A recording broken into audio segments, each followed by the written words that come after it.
qué romantizar la historia? Porque romantizando la historia la haces accesible a la gente. ¿Quién se lee hoy el libro de Tarquinio de Sousa? Nadie. Porque es un libro escrito para historiadores.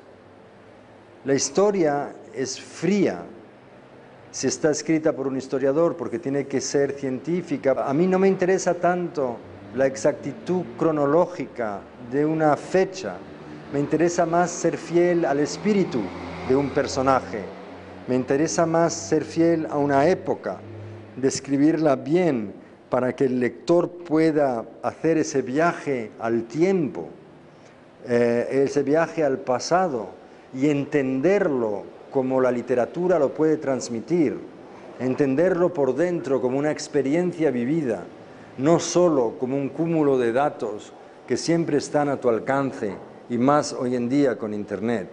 El poder de la literatura es que te cuenta la verdad a su manera, aunque no sea la verdad cronológica.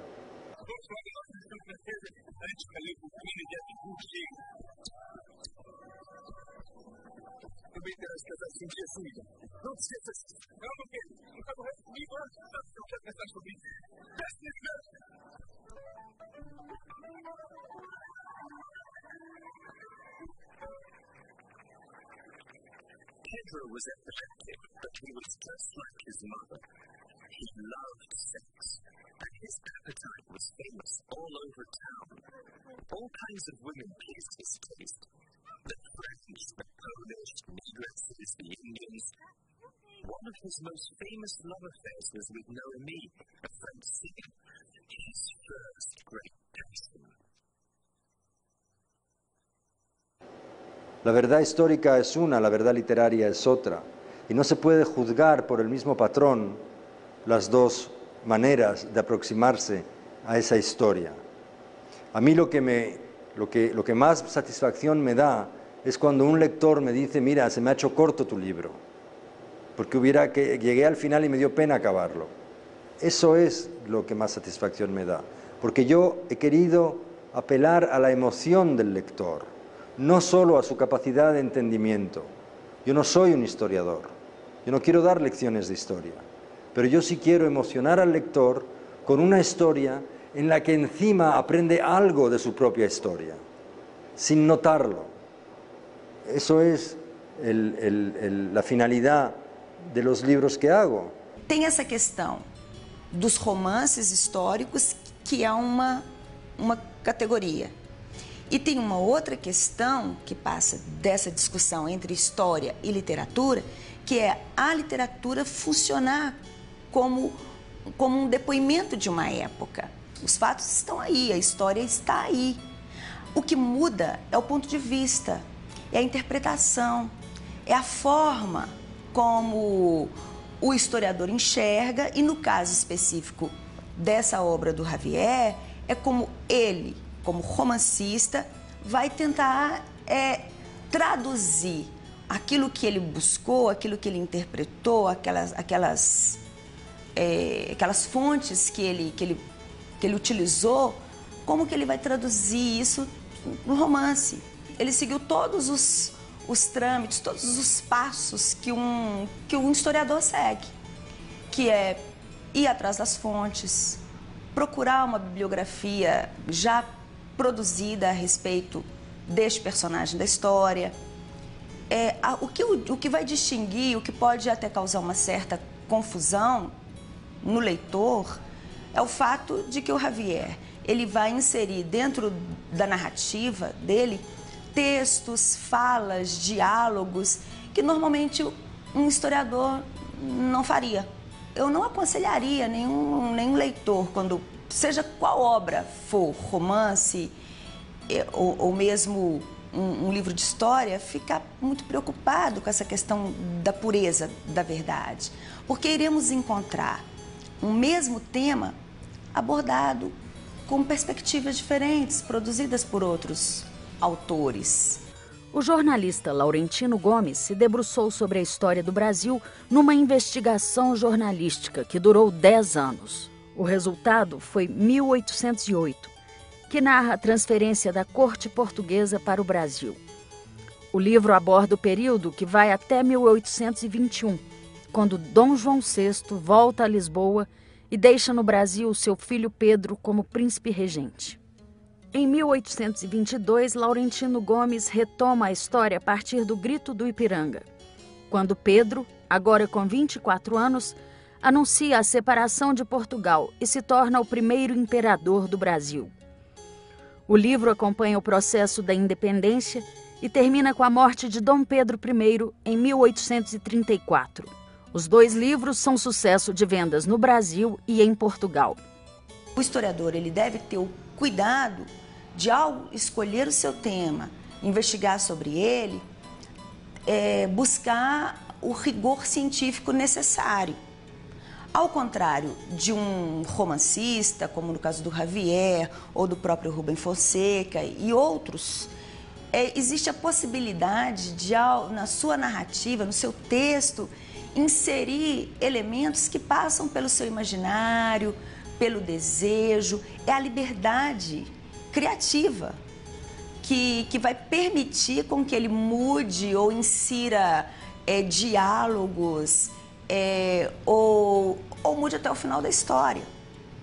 Porque na literatura isso é permitido, na história não. A literatura, ela é uma fonte possível. Estabelecer esse diálogo com a literatura, sabendo todas as armadilhas que um texto literário pode representar para o historiador, ainda é possível estabelecer esse diálogo. Sendo que cabe ao historiador, quando tratar com esse tipo de material, com esse tipo de fonte, saber explorar e confrontar aquele depoimento com outras fontes. ¿Y cómo ha recibido las críticas que el libro teve en Brasil de los historiadores? Es que yo dudo mucho que los historiadores hayan leído el libro completamente. El historiador que más críticas ha dicho ha sido Laurentino Gómez, que yo por otra parte admiro mucho su trabajo y soy un fan de 1808, mucho más que de 1822, pero Laurentino ha juzgado mi libro como un libro de historia. Y es como si tú juzgas un automóvil cuando lo que se te presenta es un avión. Entonces, claro, tú dices, es que este automóvil no vuela. No, porque es que es un avión. No está hecho para volar, está hecho para rodar. Entonces, él achaca ciertos errores históricos que son muy discutibles, por otra parte, a mi libro, y sobre todo dice cosas que yo creo son indignas de una persona inteligente como él.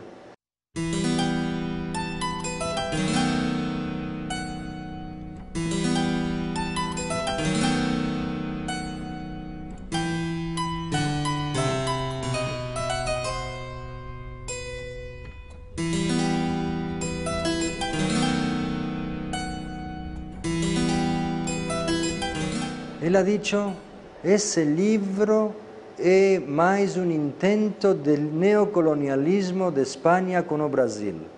¿Se puede falar semejante bobaria? ¿Se puede alguien tan inteligente como Laurentino Gómez decir una tontería semejante que no tiene ningún sentido? ¿Qué significa eso? Entonces me hace pensar que sus críticas no son críticas de buena fe. Son muchas veces estos intelectuales, historiadores o periodistas, piensan que la historia de su país les pertenece a ellos y que venga un escritor de fuera a vender 400.000 libros sobre una historia que ellos creen suyas, en el fondo les sienta mal. Uma vez tomada a decisão, a única coisa que queria era ir embora, abandonar para sempre o cenário de sua vida convertido em uma chaga supurante. Enquanto os serviçais preparavam a bagagem com toda a pressa, sob o olhar banhado de lágrimas da imperatriz, Pedro entrou sigilosamente no quarto das meninas. Contemplou por um longo tempo as princesinhas que dormiam profundamente. Seu olhar se deteve de um retrato de Leopoldina, que parecia olhá-lo com um sorriso congelado. Nesse momento, pensou que ela nunca abandonara essa casa, que sua alma seguia habitando naquelas paredes. Seria o cansaço? A superstição? A consciência pesada? O convencimento de que alguns mortos não morrem de todo e que ocupam mais espaço como mortos do que tinham em vida? Afastou-se de sua mente aqueles pensamentos fugazes para os quais não tinham resposta e se inclinou sobre as camas das filhas. Escutou sua respiração compassada, o barulhinho de algum gemido. Uma a uma foi as beijando na testa. Em seguida entrou no quarto de Pedro, cujos cabelos loiros acariciou longamente. Aproximou seus lábios do ouvido do pequeno e sussurrou com uma voz rouca: "Seu é o império, meu menino." Com os olhos encharcados de lágrima, levantou seu braço e lhe beijou a mãozinha com um simples súdito a mais. Aquele era agora seu imperador, Dom Pedro II. ¿Y cómo se siente como un bestseller? Un escritor Bien. bestseller. Yo prefiero ser un escritor bestseller que un escritor poco seller. ¿Qué quiere decir un escritor bestseller? Quiere decir todo y nada a la vez, porque un escritor de novela quiere tener muchos lectores, pero la palabra bestseller no tiene un sentido concreto. Un bestseller es el libro de Umberto Eco, El nombre de la rosa, es la Biblia, es el Quijote, y es también todas estas libros de mala calidad americanos, es Daniel Steele, es esos libros que no tienen tampoco ningún interés. Hay bestsellers buenos y bestsellers malos. Un bestseller en realidad es un libro que tiene gran aceptación popular. Pues sí, yo quiero que mis libros se lean. ¿Cómo me siento siendo un escritor bestseller? Pues me siento bien y por una razón sobre todo, porque eso me permite seguir continuando haciendo lo que a mí me gusta hacer, que son estos libros.